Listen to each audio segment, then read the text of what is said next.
এসছি ওই কন্যা দেবত্বর আশীর্বাদ থাকছে, তাই তুই সর্ববিঘ্ন বাধা থেকে সব বিপদ থেকে রক্ষা নিবি। ওই স্বল্প বিপদ বাসায় বাড়ি ঘর কি ইচ্ছা বলে তবে আমি তো এত পেয়েছি রামার চরণে বিষ্ণু তথাস্তম শান্তি শান্তি। ওরে বিষ্ণু সবকিছুই তোমার আয়োজন আর সবকিছু পূরণ করেছিস, তবে ইচ্ছাময়ী রূপে আমাদের বিষ্ণু, তাই তো আগের দিন তুই দেবী রূপে আহ্বান করে আমার পুজো করবি ওই নীল মা দেবী তারার কাছে পুজো করে কৃষ্ণ তাই রচুরতেই থাকবে। আমি এটা আমি ব্রাহ্মণ করতে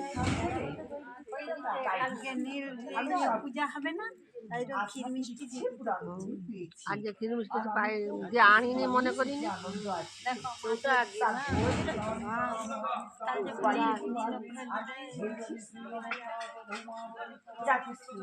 ভয় পাস না, আমি আশীর্বাদ দিলাম সর্ববিপদ রক্ষা হবে। মা তারা